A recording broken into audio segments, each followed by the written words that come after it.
very flamboyant, and there was always a question. Here, in his father's, and I'll let you talk about this, are the portraits of himself, 3 in a row, you know? And he, you know, what's this about? We were wondering, is this, you know, something the curators did over time that's been lost?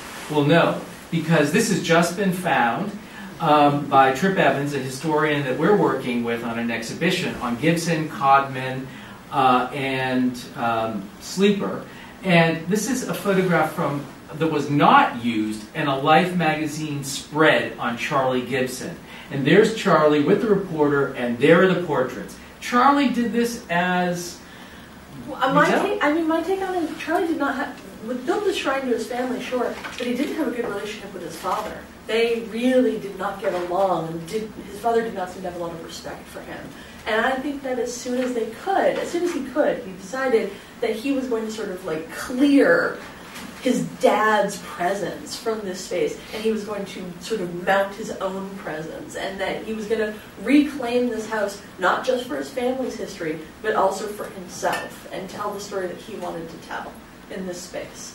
Which one is Charlie?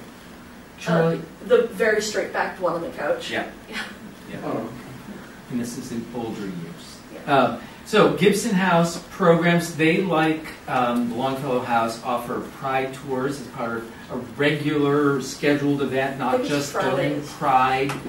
They're also doing servant tours, again, you know, to talk about the stories that weren't always told. So really telling here. And then the last example I'm going to give right here is a house under development in Connecticut, the Palmer Warner House. Yes, it's in East Haddam, and it's a house that belongs to Connecticut Landmarks. This house was being preserved by the older gentleman, the preservationists, and he was a preservation. He preserved the Goodspeed Opera House in the same town as you're seeing here, where this house stands. And he wanted this preserved as an 18th century house. It was built by an iron worker, and it's got fabulous ironwork. They and his partner, who was a merchant marine sailor he met in New York City, he said, you know, when you're in town, come and visit me. He came and visited. They became life partners, and he didn't leave. And the story was going to be just about the house. Now that they both passed, Landmarks, and this has been really a debate, you know, are we outing these people by telling these stories? Well, everyone in the community knew they were a couple, and everyone in the community knew they were gay. So Connecticut Landmarks is really working with the community, thinking very hard and deeply about how they're going to interpret the site. It's not open, but they are going to be telling the story of these two gentlemen, and this is just a mock-up of them. They've had some focus groups come through and some community open houses to talk about the story. I'm going to really just mention Beauport. Most of you know Beauport, right? Okay. And you know the story of Henry David Sleeper. You haven't, it's beautiful. And it's really, as you can see, pretty wonderful. But again, with objects and houses and stories. One thing that people often will sort of say when you're trying to present this sort of history is say, well, you know, how do you know that they were gay? And if they're very fancy, they will sometimes bring out the big guns of like, well, gay wasn't a term that existed, and how could they have identified as gay? And if they couldn't have identified as gay, then they couldn't possibly have been any sort of queer, right? And so therefore, we can't just talk about it, because what if we're outing them? There is plenty of places to look to understand how people understood queerness and homosexuality or same-sex desire in different periods going back. And one example that's really lovely about the Sleeper House, about Beauport, so about Henry David Sleeper, is that he was actually featured, right, he's an interior decorator, right, one of the first and biggest interior decorators, designed a kitchen for Liz Taylor, right? And he's in this Chase and Sanborn coffee ad from the 1930s, and the coding in his caption refers to a man of a certain kind of taste. He has a certain kind of discerning, he has the ability to know whether or not Chase and Sanborn coffee is good, apparently, right? And so we know that there are understandings around people in different points in time, and certainly, you know, in the 1930s, you can just throw gay New York at people and be like, people knew people were gay. Like, it's fine, right? Like, but these are the, like, we can find the way that people talked about, we can find the words that people use to describe and think about other people, and we can have an understanding of who they probably were, even if there isn't a partner to point at, in the case of Sleeper, who basically had a major thing for a guy that lived across the way who wasn't interested in him. And just two other things to point out. We use this as a prop during our tour to talk about just that very fact. But don't forget who else is in there, Gary Cooper, who is also known to have relationships with both men and women. And here's Sleeper with the crowd, which includes, you know, his good friend, Mrs. Gardner, and man he was in love with, A. Piatt Andrew, who lived across the way, teacher at Harvard and then state senator. And, you know, again, we're working on telling these stories. I have to say, Beauport was probably the first house that I know of, and I've been working in this area for a long time, that interpreted it as the house of a queer man. And that we've been doing this for over 12 years now, with programs and a lot of time collaborating with the History Project. So we want to sort of go through this last section, because we're running out of time, very, very quickly, and go back to the preservation movement in more recent times in terms of looking at other kinds of preservation. Landmarking of historic buildings. Stonewall National Historic Monument. Major importance in the queer movement. Trans people were very big in this and not gotten their due until very, very recently.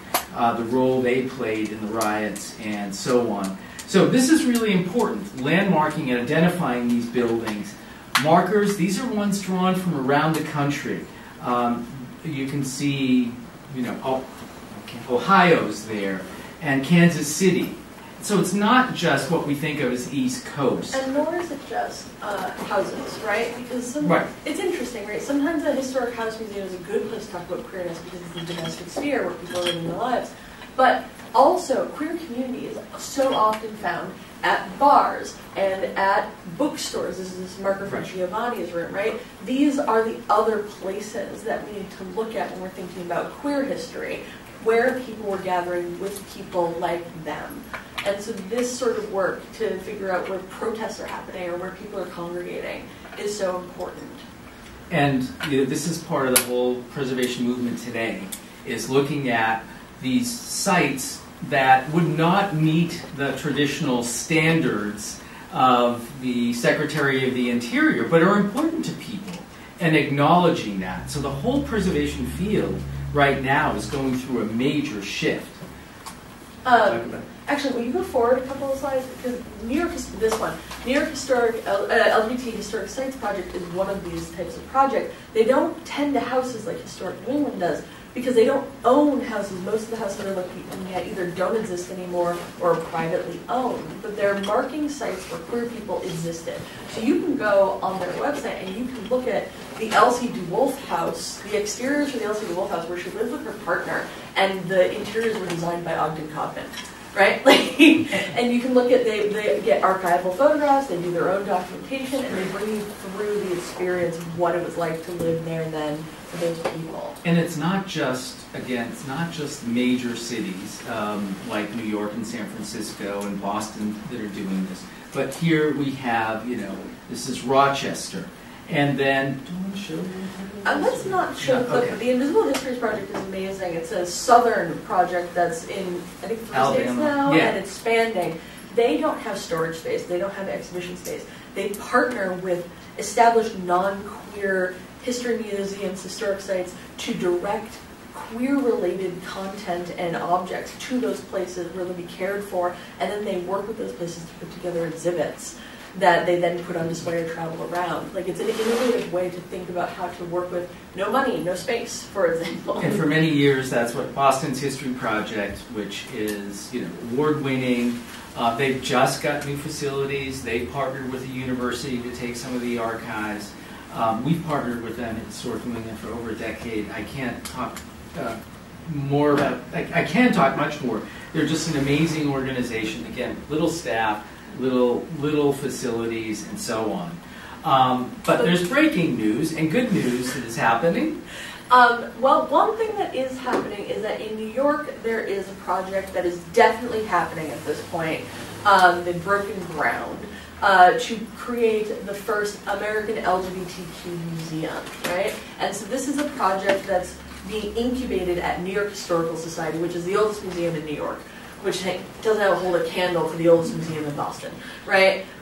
But they are building a new building behind their existing structure here, and they're giving part of that space over to the American LGBTQ Museum to use as an incubator space to get their museum off the ground. And this is going to be a really interesting project because this is the first time that something that has this idea of national scope. There's still a museum in Fort Lauderdale, to be fair, they might be upset if I say this, but this sort of national scope and broad scope is going to be on display and hopefully will become an institution that people visit the way that you visit other museums on the Mall in Washington. And more and more museums, like state historical societies, like in Washington State and others, are integrating the queer story into their more traditional historical society narratives. So that's good too. And you heard from that study that I quoted from Susie Wilkening that queer people want to hear their stories. They want to see themselves represented at historic sites, in museums, and so on. So we have a lot more to talk about, but we are out of time. I wanted to just sum up for 1 second and then open this to questions. But what we wanted to do is give you an idea of where the field is today in terms of queer studies, particularly with historic sites, the opportunities, the challenges, what's happening. This is really exciting. What's happening at some of the historic sites, I think, is really happening. And then final words from you, and then we open questions. Go see more queer history. Ask for it. Demand it by name. And it's there. We just have to put it together and show it to people. So, questions. I'm throwing a lot at you. Hi, my name's Ellen. I'm a tour guide in Boston, and I do a women's tour, and I do typically mention Boston marriage. And I would love your take on it, because I hope I'm representing the concept correctly, but I want to hear your expertise to see if I line up with the verbiage that would be preferred. Sure, and you know where it came from. From Henry James. Right. Yes. And oftentimes at the Sarah or Jewett House, we talked about it as being a loving relationship between two women, unmarried women or widows in the case of Annie Fields, and that that was done oftentimes for companionship and also for convenience, and that's just brief. People really like to lean on the convenience side of a Boston marriage if they're uneasy with a possible relationship. They want to lean on the economics of it. And Sarah Orne Jewett and Annie Fields didn't need to save money. Right? They were bopping around between her house in Maine, her apartment in Boston, and Manchester by the Sea for the summers. Right? They're fine. The other thing I was thinking about when people Boston marriage, we know it's at least a shorthand that a lot of people understand, so it's useful given the context. But have you ever read The Bostonians? It's not a flattering term. That relationship is weird. I don't think that Henry James necessarily meant it as a compliment, and I'm not sure that we should continue to use it when it's not a term that people are using to describe themselves. Which is usually the best way, if you can get there, is to figure out how people were talking about each other. So, one thing that you could do if you were going to talk about, and they do this at the Jewett House, is that instead of saying they were in a Boston marriage, they read a little bit of the love poetry, and they're like, what do you think that relationship is, right? So there are other ways to get at the idea, and also, you can just say they were in a relationship, and it does the same work as they were in a Boston marriage without being so loaded. Can I ask one follow-up thing? So would again, my understanding, I actually lean more to it that it's a romantic relationship with my description, but that it was a term used in that period amongst people Well, Like, it's Henry like, James do you coined know, it. Do We you know know that, he Annie said. Fields? Oh yeah, she's in a Boston marriage with. Would they do that, or was it more? I don't really Quiet. see that being used It's in one that of the- period. No, very no labels sort Yeah. of vibes for people in that time. Like, Yeah. but if you look at the letters, you're like, and give my love to Annie, and give my love to Sarah. They know that they're there. Yeah. Like, it's very implicit. Not a lot of things are overtly stated, but people know that what the relationship. So it wasn't really a term people used. It got popular, I think, after the book was Yeah. published and used as a way to describe people. Yeah. The other thing that is a popular one from a little bit later is invert. That people use invert to describe. But the thing about invert is that it's a medicalized term to describe this idea of people not being, they're being inverted from the external gender that they're supposed to have, right? And so, like, it's not something that people use to describe themselves. It's something that someone else would use to describe someone who's not right.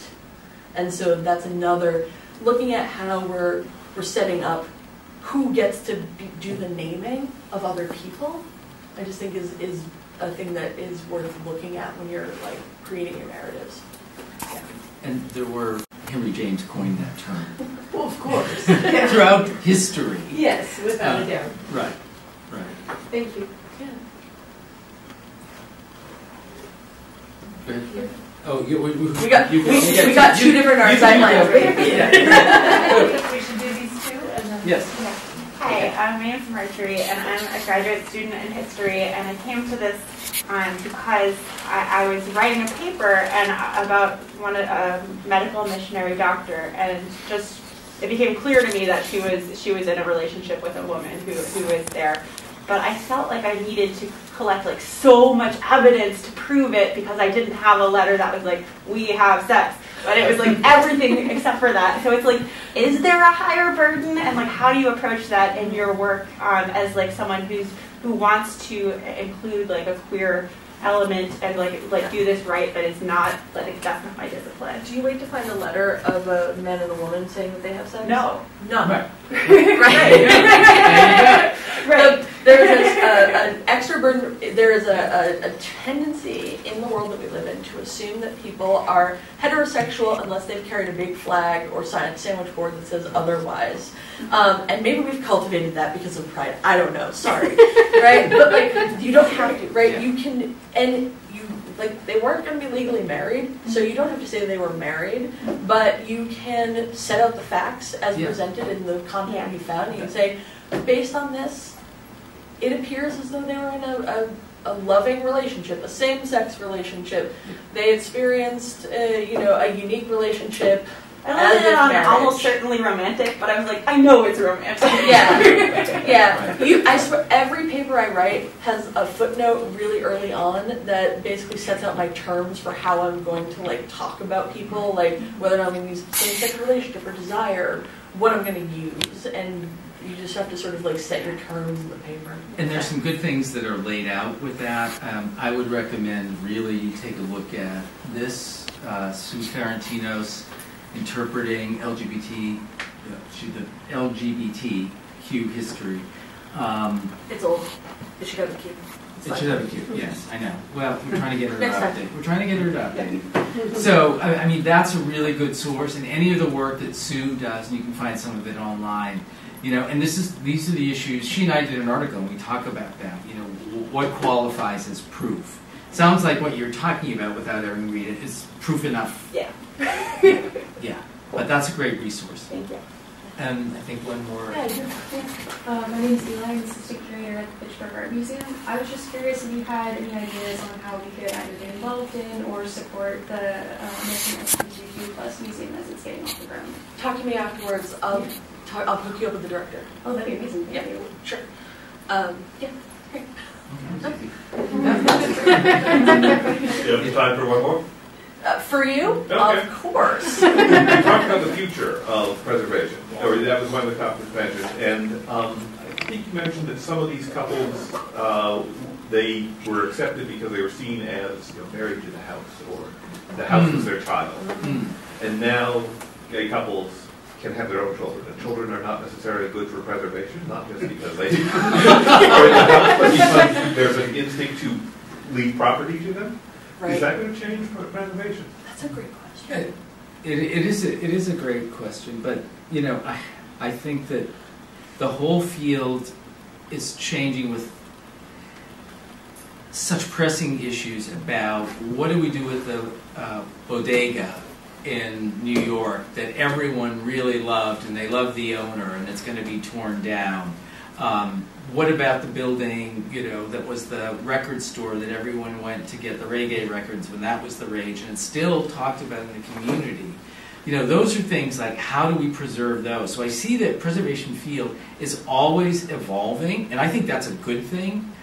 So there's a lot of debate about what should be preserved, and you know, the stories. One of the sites, I just went to a presentation up in Buffalo, and the city of Buffalo is trying to preserve and landmark a building that was home of a well-known trans person in Buffalo, New York.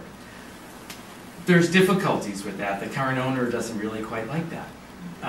But you know, those are the things, the stories we need to tell. You know, so depending on, you know, what that family is, you know, I don't know. I mean, I see your point, but I'm just not sure. Historic New England is really looking to broaden our collection of sites, both in our stewardship easement program and in our museum collection, to tell the stories that we haven't. So we're being very careful about what we select and what we take.